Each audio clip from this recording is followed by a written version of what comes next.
Coming into it, I think what I realized right away was the way you spoke about the other composers that you hinted to, there was a respect there.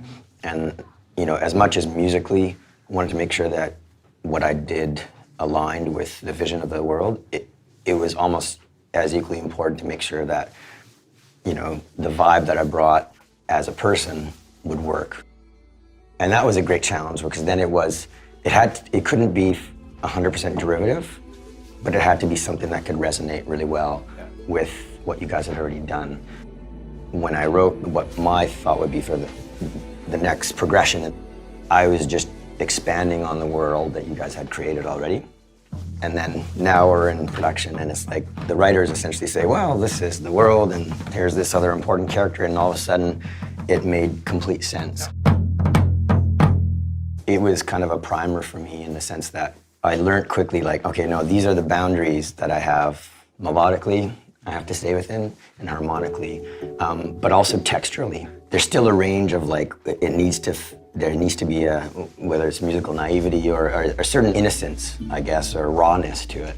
And so for me, one other latch point was I made sure that even when I was recording the instruments, I made sure that you wanted this dry, intimate sound. Yeah. But when I would listen to the stuff, I was like, yeah, there's that, but there's this wide expanse, you know, which matched the landscape. That must have been quite difficult, right? You would think it would be, but it actually was in some ways liberating. Like the more limits placed, working within the parameters of like your guys' sound that you've already developed. You talked about cross-pollination. It's cool to be able to take, I mean, not in the sense that you want to completely take over somebody's palette. None of us want to do that, but just being able to just grab one layer that's similar and kind of sift it in to the musical dough that we're creating. I mean, that's an interesting picture. I think it's just adding a new facet to our library of sounds and also styles, right? So stylistically, I think the interesting part about adding you to the project was you bring in something fresh. You have your own, like, you know, history of, you know, writing music for different types of genres and all that kind of stuff. But it also just made total sense because it felt so natural. It really fits in. So we have this kind of, you know, we have this vision about this project, what we want to do, and this chunk is missing. And it was just like a perfect slot in there. That's the interesting thing, isn't it? Is how does that lead into the sound for Forbidden West? In that, what's the difference between the approach to, you know, Horizon, Zero Dawn, and Forbidden West? In that there's sort of an evolution there. What was the basis of it? We were doing an arc.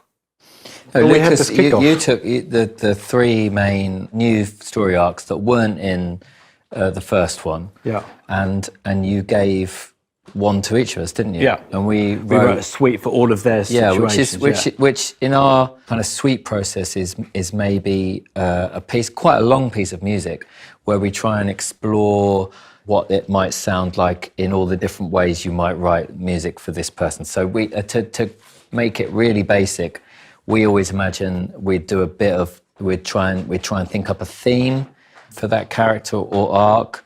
We'd try and put it in a more of an ambient exploration setting, and then we'd also, because it's Horizon and this is a big part of it, we'd also try and get a little flavour of what they might be like in combat, so that when we then later on in the project come back to that story arc, whether it be a cutscene or a big piece of combat music or a zone, we have a starting point. Yeah.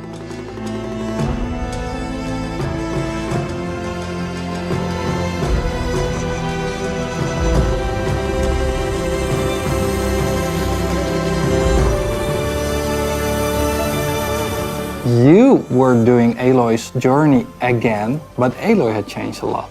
Yeah, and that was an interesting concept, wasn't it? Is to sort of have the original theme or have the original character, but knowing that she's going to have a very different journey. And that was a sort of a big part for me, is knowing part of the story, in that things are not all great. Is perhaps the way I can say it. Is that, you know, there's been this, you know, at the end of Horizon Zero Dawn, there's been this sort of catharsis of like, I've resolved something, but there's actually realization that that doesn't mean that everything in the world is resolved. And so there's almost an element of sadness or an element of impending doom or impending danger that was really interesting to weave into that theme. We also felt the world is like one big aspect of it, but actually Aloy's journey through that's the key thing that we really need to focus on this time around. Basically, maybe it might be nice to kind of talk about what actually we are doing differently this time around. A lot of stuff that we changed based on our observations in Frozen Wilds in the first game. I think the biggest thing which we will talk about is emotion and the way that works in our game. The first game was based around locations and tribes and stuff like that. And since we have a more emotion-based system now, we were losing that. So we looked to you, Niels. And we asked you, would you be interested in doing that? Because you did a lot of tribe research before. Yeah, well, that was a fun assignment, to say the least. As with Horizon Zero Dawn, it was looking at what these tribes would sound like, determining what the sound palette was for example, the Oseram, what kind of people they were, really digging into all the research you made, the lore. It was a search, to be honest. This isn't the music that they play, it's just scoring for their area and their location. So I did. It started with the Oseram, and after that the Utaru, I believe. Yeah. That was a completely different research. Then the Tenakt, which are much more gritty than the Utaru, and they sound like that. And for all the tracks, I used new instruments that I didn't own previously. And for the Tenakt especially, Lucas just kept nudging me, said, make an instrument, plank with all the strings, and then, and in the end I did, and it worked. Of course. Okay, so in 5 words, what do the Oseram sound like? Blunt, big hits. That's 2 words. Non-melodic. Okay, that's enough. That's 5. Utaru. Lyrical, harmonious. The Tenakt, gritty, aggressive, like gritty guitar string, dirty strings. Now the big thing that we changed is that actually all the music you hear continuously, we can nudge that in a certain emotional direction. So basically, you have a circle. It's like a pizza, using the pizza analogy again. A pizza has a bunch of slices. Each slice represents a different emotion that Aloy is going to experience throughout her journey during this whole arc. Each slice of the pie represents an emotion that Aloy is going to go through. And at any given point, essentially, you can go from this emotion and transition through like a transition piece into another emotion. And the idea is essentially throughout the course of the game, you are essentially, dynamically, based on what happens in the game, you're basically going from one emotion to another. And we are essentially like the emotional friend, that supports you on your journey as you play as Aloy going through the game. We have 3 different states. Yeah. Aloy is exploring and doing stuff, not really engaging in anything. Then we got the engaged state, which means he is doing something related to an activity, but not fighting. And then we got the vigorous state, which is fighting stuff. Yeah. And so when you got your emotion calm and you got your state vigorous, and I think you had that one when you played. Calm fighting, it's right. Yeah. So obviously not everything works one-on-one, but it does give us the possibility to kind of have a whole pool of music for anything you want to do within that one emotion that will go well together. Yeah, and it vertically, basically it passes through. You can go from, calm, vigorous, back to calm, idle. And essentially the idea was that we could jump at any point from state within or jump to another emotion as well. The thing that I found interesting wasn't so much the different emotions as much as the role that emotion played. So like the difference going from idle to engaged when you're doing something kind of grandiose and you're feeling like you're on top of the world, figuratively or literally. I thought that was really interesting because that is a great way to hook in and connect the player with the character. Like as a player, there's nothing better than that feeling of like, I'm empowered, not just with a power-up or something, but I'm actually empowered emotionally. There's a second layer to this, which we spoke about when you first unveiled the Nexus to us all, which was actually, it's getting us to write in a different way. Yeah. And that's actually a really powerful thing, especially on a sequel, where she's still in the same world. It's still the same lead character. You've still got the same people writing the music apart from Alexa. That's one of the solutions to keeping it fresh. Yeah. Basically, we're looking at the world through the eyes of Aloy.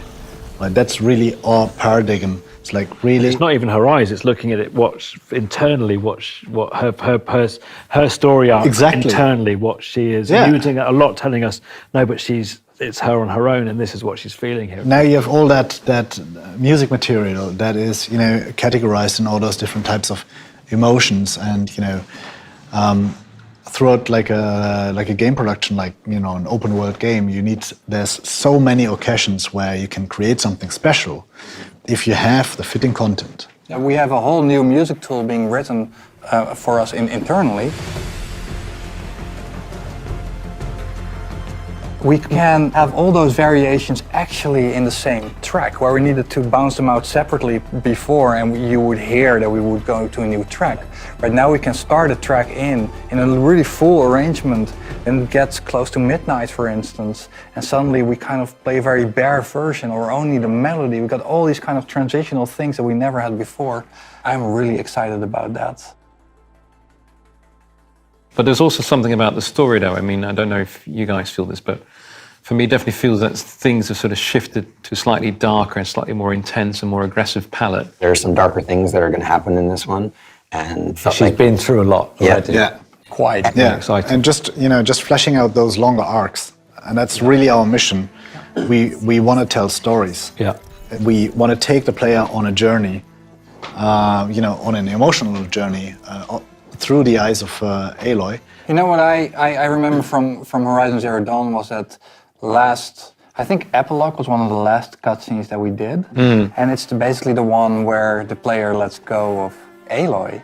Yeah. And I remember seeing that scene with Joris's music. Yeah, it's a bit And it was like, tear-jerky. oh, it's done. Yeah. You know, and it was almost like physically I had to say Yeah. goodbye to. It sounds so weird, but I had to say goodbye to Aloy for a little bit. Yeah. Yeah. And I distinctly remember that moment, and I am in a way looking forward to that moment, but also not really. Yeah. Because you've been, you know, each project is like going through a journey. Yeah. But there's also the excitement, isn't there, of because you don't know what people are going to sort of attach themselves to. Because you put things in there and you hope that they're going to like the bits that you like, but at the same time you can't predict what people are really going to, you know, really sort of appreciate. It's a And that's fascinating part part of of the it. excitement. Yeah. And it's again that process, isn't it, of seeing people, you know, seeing YouTube videos of people playing it and discovering things and going on that journey that you've already been down on a couple of times, but people are sort of discovering for the first time. There's something really, really quite magical about that. I'm looking forward to that point where we've done everything, and there's that moment that I know at least all the projects that I work on, there's a certain point where I get goosebumps. There's the goosebumps at the start of the project where you're excited, but you're also nervous. But then there's the goosebumps at the end when you realize something special. Yeah. And this has all the DNA to be something really special.